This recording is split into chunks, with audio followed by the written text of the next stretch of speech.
A hazy day around the metro. 2 wildfires burning in the Grand Canyon are to blame for our smoky skies here over Denver. And it's really starting to mess with our air quality too. Now we're moving into a very, very hot weekend. Thanks for joining us. I'm Jennifer Meckles. This weekend's heat will be flirting with records. Let's get right over to Weather Impact Team meteorologist Jaden Knowles for the very latest. Well, good evening. I was about to say good afternoon. Good evening, Jenny. Yes, like you just mentioned, we are tracking some very hot temperatures, specifically on Sunday. So far, though, we're not seeing those hot temperatures. A lot cooler than what we saw this afternoon. We saw a high of 92 degrees right here in Denver. We're currently in the upper 70s. Current temperatures across the entire state, the low to mid 70s for the eastern plains, 50s a little bit in the high country, and also some low 70s, and also the low 80s for the western slope. Live radar, I mean, it was busy a couple of hours ago. Luckily, storms stayed below severe limits. There was only one severe thunderstorm today, and that was just towards the south of Colorado Springs. Here's a closer look. You can see towards the east of the metro area, just southeast of Byers, that cell there. Nothing severe, lots of lightning with that though. And then up towards the north, some isolated showers kind of south of Fort Collins, but for the most part, a quiet night. No more rain here in the metro area in my forecast, and temperatures are going to hold steady with the low 70s, upper 60s in some spots. But the next 3 days, of course, this is the weather story right here. We're talking about maybe some record-breaking heat as we head into Sunday. And of course, I have more details about that in my full forecast. Jaden, thank you. Colorado just confirmed its first death from West Nile virus this year. It was an adult from Lafayette. There have now been 9 confirmed human cases of the virus across 8 different counties, right there on your screen highlighted: Adams, Boulder, Broomfield, Douglas, La Plata, Larimer, Pueblo, and Weld counties. Last year was a really good year. Nobody in Colorado died from the virus, but in 2023 it was devastating. 51 deaths. 9 News reporter Shalima Maharaj is live in Denver after speaking with an expert about the bug that spreads this virus, mosquitoes. Shalima, what did he have to say about our outlook this year? Well, in 2023, there were 634 reported cases of West Nile virus, and that was the most in the country that year. So the expert we spoke to said that at this stage, we are not at 2023 levels, but there is reason to be concerned and to be prepared. I wouldn't say that it's a fear, but it's definitely I feel like I need to protect myself a little bit more. Life isn't what it used to be since her West Nile diagnosis in 2022, but Lisa Montes is making the most of every day. I was here hanging out with the family, and we decided to go out in the backyard in the evening. They were outside for 15 minutes. I was the only one that contracted the virus. The symptoms started slowly. By late summer, what started as a fever and fatigue had morphed into severe migraines, dizziness, and a partial loss of hearing. I could not drive. It was really hard for me to just walk around the house. Could not walk up and down stairs by myself. There have been 9 human cases of West Nile virus spread across 8 counties this year. But of course, the ones that we're hearing about in the news are mosquitoes that probably wouldn't even attack me if I put my hand in their cage like this.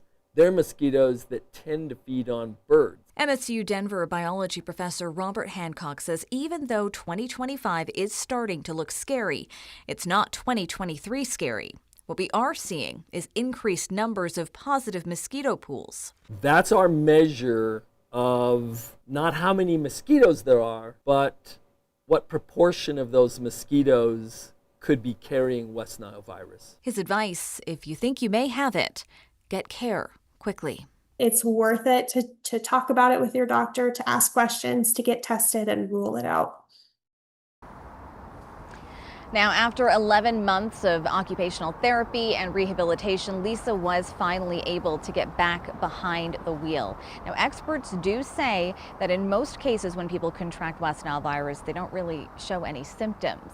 Now, in this particular case, what they say is important to do is make sure that you take those precautions. Keep bug spray on hand. Stay away from standing water. Live in Denver, Shalima Maharaj, 9 News. Shalima, thank you. A former dentist from Aurora accused of poisoning his wife wrote his version in a timeline leading up to her death. In James Craig's murder trial today, a detective read part of that timeline. In the document, Craig admits to having affairs with several women and wrote that his wife had found out about them. Now, according to his timeline, he asked her for a divorce and said she responded by claiming she planned to take her own life. Craig wrote that Angela, quote, begged her that he begged her not to do it. Now remember, he is on trial for allegedly killing Angela with poison. In his timeline, he claimed she asked him to research poisons on her behalf.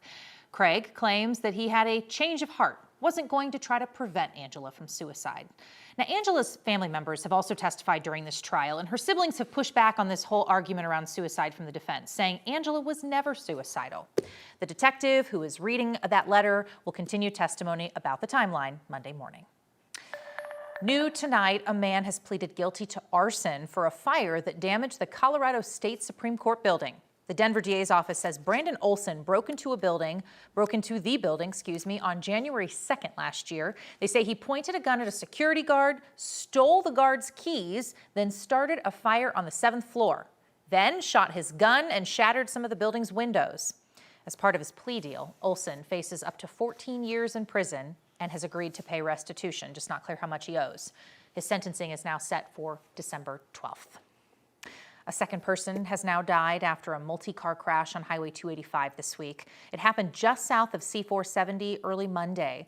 Colorado State Patrol says a possible wrong-way driver hit another car and killed the 2 people inside. Friends and family have identified the victims as Michael and Debbie Carmen, a couple who owned a popular food truck in the Conifer area. A family friend says this couple was known for their big hearts and helping everyone they could. They were the most kind and loving people. They loved everybody who was in their lives and would do absolutely anything to protect them, take care of them, help out. Colorado State Patrol says no charges have been filed at this point. The driver, who's believed to have hit Debbie and Michael, is still in the hospital. Changes are going to come to a busy intersection near DIA after a deadly crash involving a shuttle bus. Commerce City officials say starting today, the left turn at 81st and Tower will only be allowed on a green arrow now. The city says they plan to make this change for some time, but that recent crash really sped up the timeline of this project. It's been about 2 weeks since a shuttle bus and a pickup truck collided there. 1 person died, several others were hospitalized. Police believe speed may have been the cause. Dozens of you have emailed our Steve on Your Side team about a suspicious text message from the Colorado DMV. Seems that these messages are making another surge around Colorado after we first reported on this last month. The messages claim that you have an outstanding ticket, and if you don't pay it, a whole bunch of bad stuff's about to happen to you. Spoiler alert, it's not going to happen to you. Google Trends data shows people in Colorado have been searching the term DMV text message more than any other state over the last 30 days. These messages have small red flags in them. Some call the DMV the Department of Vehicles. That's not right. The cybersecurity consultant that we talked to told us that errors like misspellings and grammatical problems in phishing messages like this are actually a strategy. The bad guys are trying to figure out who falls for it. Criminal sends out millions and millions of phishing emails.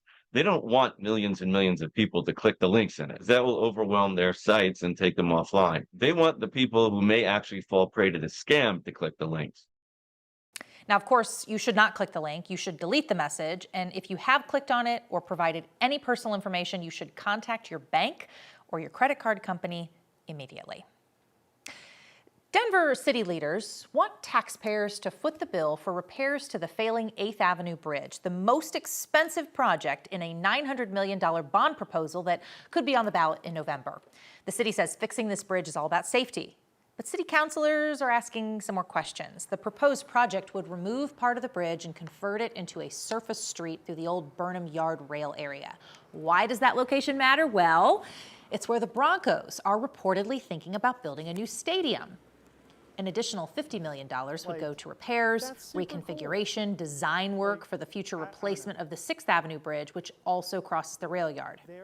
We can just have a little more honest conversation about the fact that the Broncos are looking to build a stadium there. So this is a project that was ongoing before. It was completely independent of the Broncos. It's completely independent of what the future of Burnham Yards is. City Council has to approve the bond measure by the end of August in order to get it to voters by November. Guanella Pass in Colorado is known for its access to Mount Bierstadt and, of course, fall colors. But last season's leaf peepers jammed up the roads, leaving emergency crews struggling to get through. And that is why we are now seeing new parking enforcement. Our 9 News reporter Ria Jha went out there to find out more. This is one of the no parking signs that went up along Guanella Pass this week. But for years, drivers would line the side of this road to hike and take in these beautiful views. It's a long way to get up here. Narrow, winding, I was here last year's leaf peeping season, and packed. and it was mind-boggling how many people can fit on this roadway. Sergeant Nick Abe knows how crazy Guanella Pass can get. So this year, Clear Creek County is doing something about it. So what's new is obviously behind us we have some of our new no parking signs.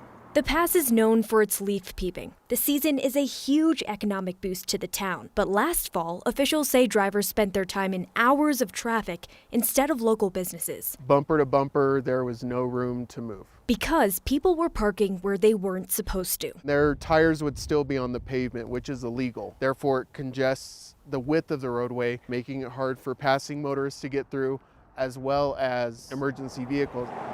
I would say we're up there a couple dozen times a year. Steve Wilson with Alpine Rescue says this stretch is where they get the most calls, and the last thing they need is a clogged road. Our missions are tough enough. What we really don't need are things that make it more complicated or harder or slower for our members to respond. Parking on pavement has always been illegal, but without signs, Clear Creek deputies say it was hard to enforce. So they can definitely expect a ticket. We're not doing it to generate funds or anything like that. We're doing it to make sure that public safety is the top priority. You saw when we pulled in the lot that we have the green parking signs. That means you can park here. Red means no, green means go. When those fill up, deputies may temporarily close the pass until spaces open up again. Sergeant Abe says this one windy pass isn't the only scenic drive in the state. There's other passes as well.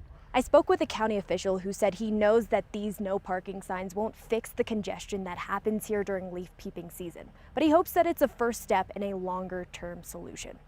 Reporting on Guanella Pass, Ria Cha, 9 News.